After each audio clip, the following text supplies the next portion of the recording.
J'accueille également Ludovic Perrin. Bonjour Ludovic. Bonjour. Agriculteur et exploitant de l'unité de méthanisation de biogaz IF à Ifendic, voilà, en Bretagne. Vous allez nous parler notamment de l'utilisation de l'intelligence artificielle pour optimiser l'exploitation du site. Oui.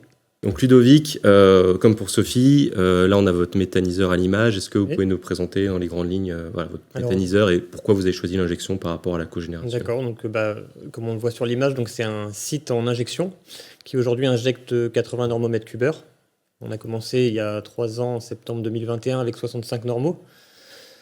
Vu que ça fonctionnait bien, voilà, aujourd'hui on est à 80, on envisage de monter à 90 en changeant quelques petits points techniques. Vous expérimentez depuis plusieurs années maintenant, plusieurs mois, années? Depuis, oui, 1 an et demi. Voilà, l'intelligence artificielle pour vous aider à exploiter votre site.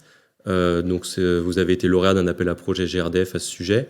Est-ce que vous pouvez nous présenter les objectifs de ces expérimentations avec l'intelligence artificielle? Donc à l'origine de ce projet, en fait, c'est une problématique qu'on a eue sur le site la première année, où l'été, on avait une problématique de saturation de réseau.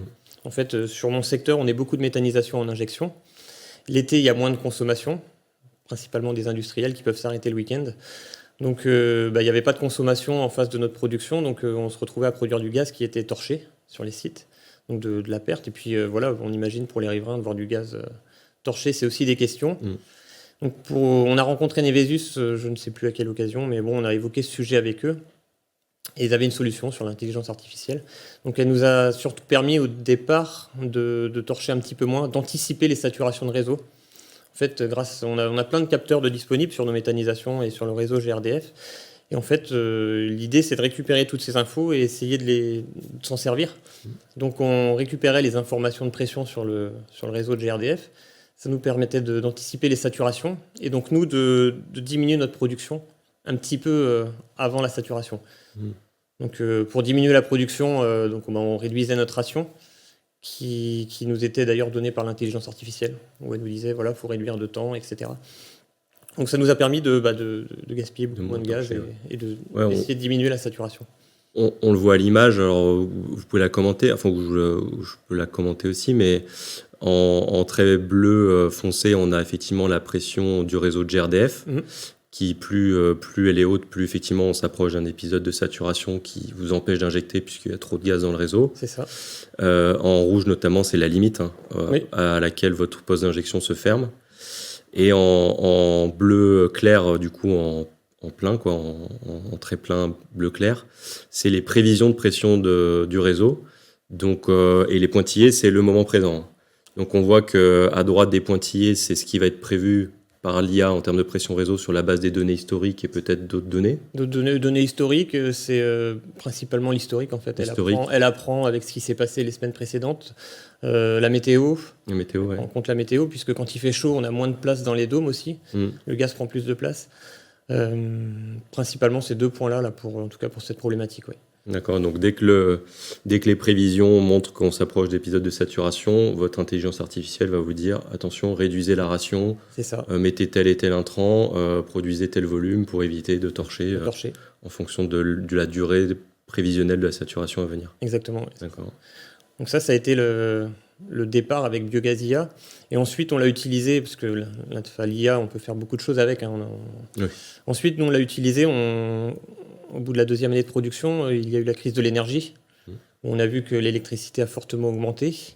Et donc là, on s'est aussi servi de l'intelligence artificielle pour piloter nos consommations d'énergie. En fait, on s'est servi des heures creuses et des heures pleines pour, en heures creuses, utiliser les gros consommateurs d'énergie, c'est-à-dire l'épurateur principalement, et en heures pleines, de diminuer nos consommations. C'est-à-dire qu'en heure pleine, on stockait dans nos gazomètres, et en heure creuse, on injectait un maximum. Et donc ça nous a permis, pendant la crise en tout cas, où les cours d'élec étaient très hauts, d'économiser à peu près 14% quand même d'électricité sur le site.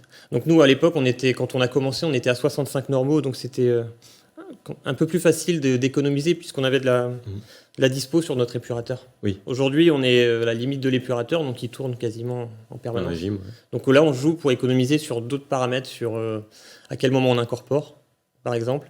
Quand est-ce qu'on agite? Parce qu'à l'origine, on avait des cycles d'agitation cycliques. On agitait 30 minutes toutes les 3 heures, par exemple. On ne savait pas pourquoi on le fait. Enfin, on ne sait pas. Oui. On ne sait pas si c'était vraiment optimisé. On peut peut-être le faire que toutes les 4 heures, peut-être que toutes les 6 heures. Donc l'intelligence artificielle est là aussi pour nous aider. C'est-à-dire qu'elle apprend un petit peu le fonctionnement de l'installation. Et à terme, elle sera capable de nous dire, vous pouvez injecter que toutes les 6 heures, que toutes les 7 heures, que toutes. Donc voilà, c'est une autre facette de ce programme. Alors là, ça illustrait à l'image, ça illustrait ce que vous disiez sur l'électricité. Alors, je pense que c'est pas mal de l'expliquer parce que l'image est un peu complexe d'elle-même. Alors, il faut que j'arrive à l'expliquer comme ça. En fait, c'est ce que j'ai expliqué tout à l'heure. Hein. Je pense qu'on peut voir les pics. Les pics, ça doit être la consommation de notre épurateur. Et donc là, je pense on devait, à l'époque, on jouait avec le débit d'injection, donc la puissance de l'épuration. Et donc en heure creuse, il était à plein régime, et en heure pleine, on essayait de diminuer et de se servir du stockage disponible pour... Ouais, c'est ça.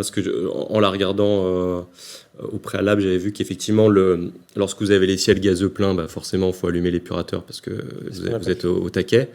Ouais. Et donc, l'idée avec l'IA, c'est de faire en sorte que vous êtes plein et vous allumez l'épurateur au moment où le prix de l'électricité est le plus bas. C'est ça. Et que quand votre ciel gazeux est au niveau le plus bas, vous puissiez éteindre l'épurateur et que ça coïncide avec les périodes d'heures pleines de l'électricité. En se gardant toujours dans le stockage de gaz 3 heures de battement. Ouais. Est-ce qu'il y a d'autres optimisations que vous pouvez faire ou que vous prévoyez de faire avec l'intelligence artificielle ? Oui, on prévoit de faire ce qu'on appelle de la maintenance prédictive.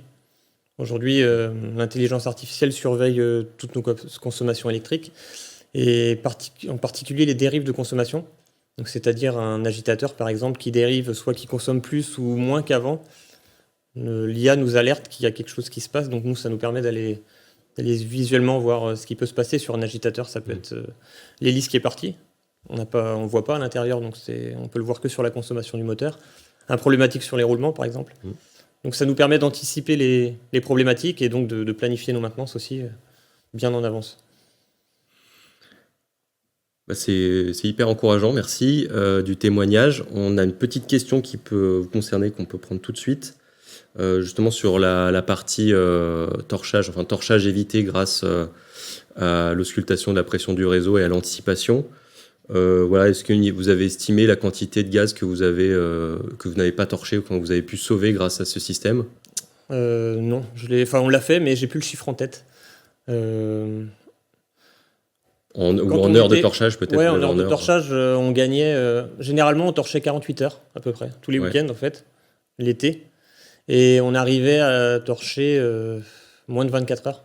D'accord, ouais. On gagnait une bonne divisé par 2 les temps de torchage. Donc, sur notre cas, en tout cas. Voilà. Ouais, je crois qu'on a encore pas mal d'avenir et de développement sur ce sujet. Merci encore une fois, Ludovic, pour ce témoignage.